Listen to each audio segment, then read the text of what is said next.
오늘 말씀은 이스라엘 백성이 바벨론의 포로로 있을 때에 주신 말씀입니다. 나라는 망하고 수도 예루살렘도 황폐해져 버리고 성전도 무너지고 자신들은 포로로 잡혀와 있는 이러한 기막힌 슬픔과 절망 속에 있는 이스라엘 백성들에게 주신 말씀으로서 오늘날 현재 우리가 당면한 현실과 같다고 볼 수 있겠는데 매우 어렵고 힘든 현실이라는 것입니다. 또 작금의 세계를 보면 러시아가 우크라이나를 침공한 이후 지루한 전쟁 속에 세계는 혼돈과 무질서 속에 처해 있는 가운데 세계 경제는 어려운 국면 속에 있어서 나라마다 사람들의 마음에는 허탈과 분노로 가득 차 있는 사람들이 참으로 많습니다. 또 한반도 상황을 보면 북한은 계속 미사일을 발사하며 시위를 하고 있고 또 우리나라는 새 정부가 들어서기는 하였지만 정치, 경제, 사회, 교육, 특별히 노사 문제 등 어려움 가운데 처해 있습니다.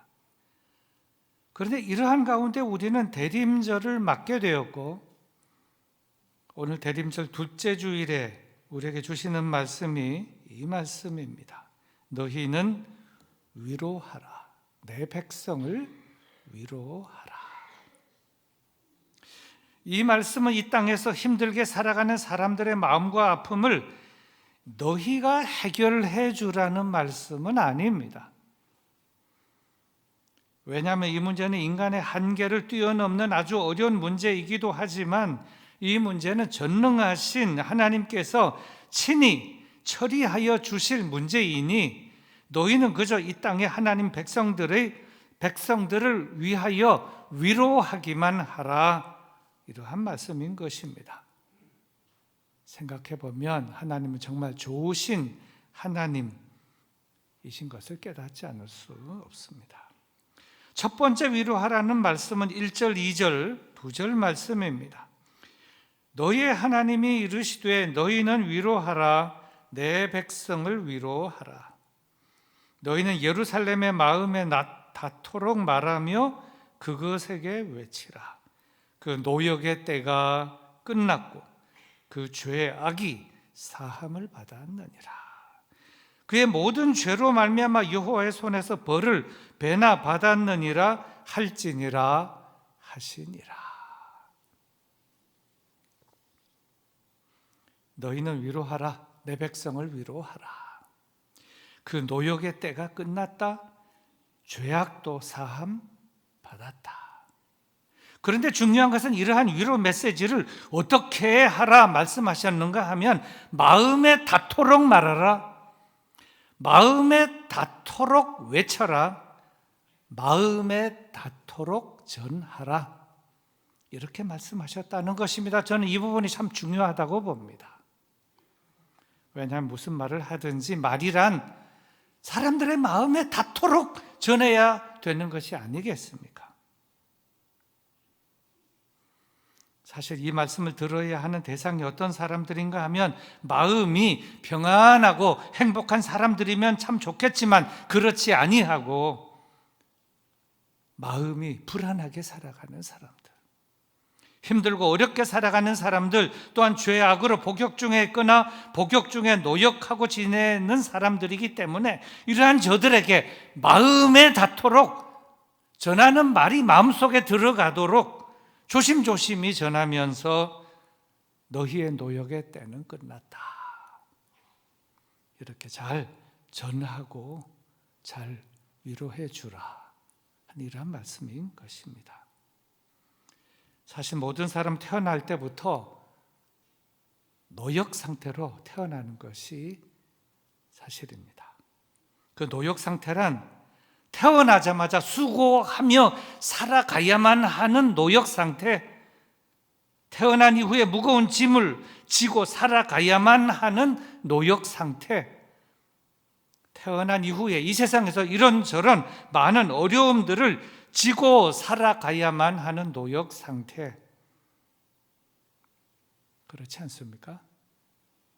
그런데 모든 인생이 태어난 이후에 이렇게 이런저런 노역을 하며 살아갈 수밖에 없는 그 이유, 그 원인이 어디에 있는가 하면 사실은 죄와 악에 있으며, 이 죄와 악이란 아담 후손으로 태어난 모든 인간은 다 죄와 악 아래에서부터 태어나게 되어 있기 때문에 한 사람도 예외 없이 이 죄와 악 때문에 노역하며 살게 되어 있었지만 이제 그것 끝나게 되었다. 그 노역 상태가 끝나게 되었다. 그러니 이 메시지를 잘 전하고 마음에 닿도록 잘 전해줘라. 이러한 말씀이라는 것입니다. 자, 그렇다면 이러한 이 메시지는 저들에게 무엇이겠습니까? 복음입니다. 복음이 아니고 무엇이겠습니까? 다 끝났다. 노역 상태는 끝났다. 진실로 복음인 것입니다. 복음이란, 그래서 이것을 보면 인간을 향한 하나님의 권고나 하나님의 호소가 아니라 인간을 향한 하나님의 일방적인 선포, 이것이 복음인 것을 깨닫게 되는데 이것입니다. 노역의 때는 끝났다. 복역의 때도 끝났다. 그렇지 않습니까? 자, 그렇다면 왜 그런 것입니까? 그 문제를 해결할 메시아를 보내실 것이므로 끝나게 된 것이고, 그 문제를 해결할 구주를 보내실 것이므로 끝나게 된 것이고, 그 문제를 해결할 그리스도를 보내실 것이므로 끝나게 되고 끝날 것이라는 말씀인 것입니다. 그래서 이것을 선포하라, 이것을 알려라, 이것을 마음에 닿도록 전하라, 하나님의 말씀인 것입니다. 다음 두 번째 위로하라는 말씀은 3절과 4절 말씀입니다. 외치는 자의 소리여 이르되 너희는 광야에서 여호와의 길을 예비하라, 사막에서 우리 하나님의 대로를 평탄하게 하라. 골짜기마다 도두어지며 산마다 언덕마다 낮아지며 고르지 아니한 곳이 평탄하게 되며 험한 곳이 평지가 될 것이요. 이 말씀 앞에 말씀 2절의 말씀을 이루기 위하여 오시는 그 길을 예비하라, 그 길을 평탄하게 하라는 말씀입니다. 다시 말하면 그리스도로 오시는 그 길, 메시아로 오시는 그 길을 평탄하게 하라는 말씀으로서, 그러면 모든 노역 문제도 해결될 것이고 모든 죄악 문제도 잘 해결될 것이며, 그렇게 되면 골짜기는 다시 도두어지게 될 것이고, 그리스도께서 메시아께서 오시게 되면 골짜기는 다시 도두어지게 될 것이고, 산이나 언덕은 다시 낮아지게 될 것이며, 고르지 아니한 곳은 다시 평탄하게 될 것이고, 험한 곳들은 다시 평지가 된다는 말씀으로서 이 메시지는 진정 위로와 소망의 메시지가 아닐 수 없는 것입니다. 그래서 비록 그렇게 지금 살고 있는 현실이 비록 힘들고 어렵다 할지라도 메시아신 그리스도께서 오시게 되기만 하신다면 그 모든 어려움과 모든 문제가 해결될 것이기 때문에 그가 오실 길을 잘 예비하라. 그가 메시아로 그리스도로 나에게 이 세상에 오시는 길을 평탄하게 하라. 참 귀하고 귀한 말씀입니다. 어떻게 해야 되느냐? 광야에 그리스도로 오시는 길, 광야의 길을 내려고 힘쓰라. 사막의 대로를 내려고 힘쓰라. 그리스도께서 나에게 우리에게 잘 오시도록, 메시아로 잘 오시도록 광야의 길을 내고 사막에도 길을 내며, 바벨론 같고 애굽 같은 이 세상, 사막 같고 광야 같은 이 세상에 안주하지 말고 그 길을 내서 하나님에게 바로 가는 그 직통의 길, 하나님께서 보내신 메시아 그리스도께서 바로 오시도록 하는 그 길을 잘 닦고 내려고 힘쓰라. 그리고 위로와 소망을 가지라 하는 귀한 말씀인 것입니다. 그리고 세 번째 위로하라는 말씀은 5절 한 절 말씀입니다. 여호와의 영광이 나타나고 모든 육체가 그것을 함께 보리라. 이는 여호와의 입이 말씀하셨느니라. 이 세 번째 위로하라는 말씀은 하나님께서 순차적으로 말씀하신 것으로서 처음에는 노역의 때가 끝났다, 죄악도 사함을 받았느니라, 이러한 메시지를 전하고, 다음엔 노역의 때를 끝내고 그 죄악을 사러 오시는 그 메시아의 길을 잘 닦고 예비하라, 이런 메시지를 전하고, 그렇게 그 메시아가 오는 길을 잘 예비하고 닦게 되면 그 다음 어떤 결과에 이르게 되는가? 여호와의 영광이 나타나게 될 것이다 선포하고, 오시는 그 길을 잘 닦고 그가 오시게 되면, 메시아로 그리스도로 오시게 되면 여호와의 영광이 나타나게 될 것이다, 이러면서 위로하라는 말씀입니다. 그리고 이렇게 말씀하면서 추가로 멋진 보너스의 말씀도 주셨는데, 그것은 이것입니다. 모든 육체가 그것을 함께 보리라. 이 말씀은 누가 보아도 메시아의 탄생을 예언한, 메시아의 탄생과 관련된 말씀임을 우리는 알 수 있습니다. 이렇게 메시아의 탄생이 하나님의 영광으로 이 세상에 나타나게 되는 것은, 메시아가 이 세상에 오는데 아무도 모르게 비밀리에 오시게 되는 것이 아니다. 모든 육체가 함께 보게 되는 사건으로 일어나게 된다. 공개적으로 일어나게 된다. 정말 위로와 소망의 말씀이지 않을 수 없는 것입니다. 그러면 주 여호와께서 장차 강한 자로 어떻게 임하실 것인가? 여기에 대하여 말씀을 드리면, 아기 예수로, 어린 양으로, 그러나 그 사역은 그리스도의 사역, 메시아의 사역을 위하여 친히 임하신다는 것인데, 그렇게 친히 임하시는 이유는 자기의 백성을 위로하기 위하여, 구원하시고 위로하시고 보호하시고 치유하기 위하여 친히 오신다, 그런 말씀인 것입니다. 말씀의 결론입니다. 오늘 말씀의 주제는 위로입니다. 주제가 위로입니다. 위로란 헬라어 단어의 의미적으로 해석을 하면, 위로라고 하는 것은 하나님께서 곁으로 부르다, 곁으로 불러서 함께 있게 한다, 이것이 위로라고 하는 것입니다.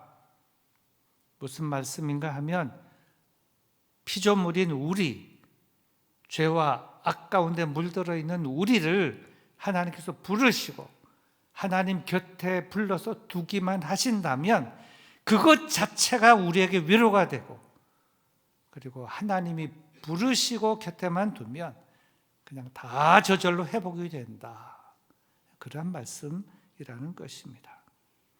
삶이 힘들고 어려우냐? 고달프냐?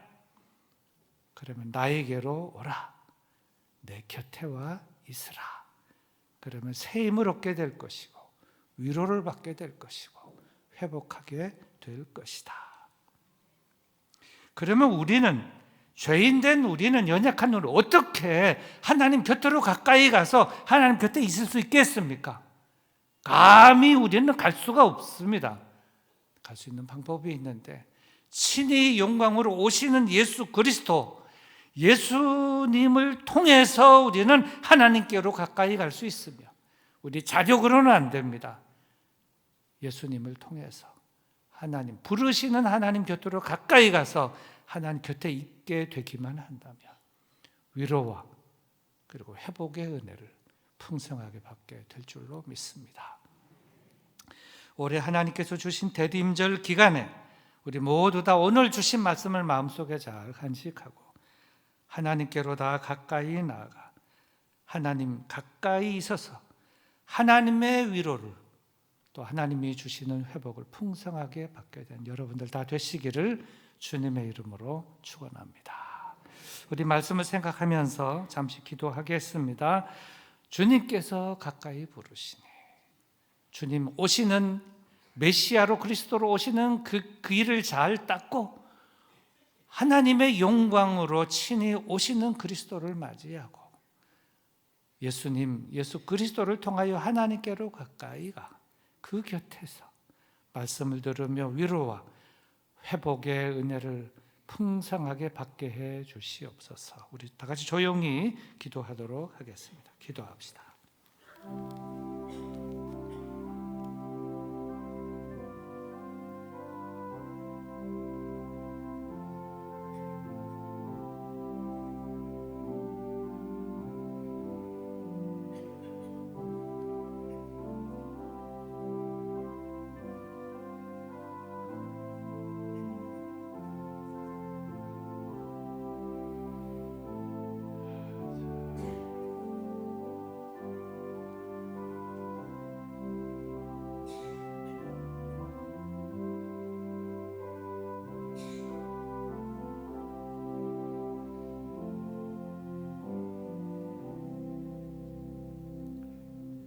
하나님 아버지, 대림절의 의미를 새롭게 알게 깨닫게 해주시고 하나님께서 친히 강림하셔서 죄와 악 가운데 있는 우리의 모든 것들을 주님께 도말하여 주시고 십자가 위에서 친히 도말하여 주시고 그 모든 죄와 악이 끝나고 노역의 때가 끝났다고 선포하여 주시고 우리를 위로하여 주시고 우리를 다시 하나님의 자녀로 삼아 주시기 위하여 오시는 사건인 것을 알게 깨닫게 해주시니 감사합니다.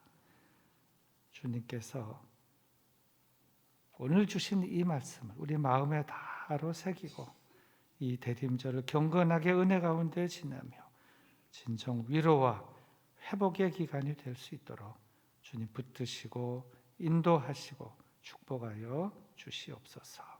예수님 이름으로 기도드립니다. 아멘.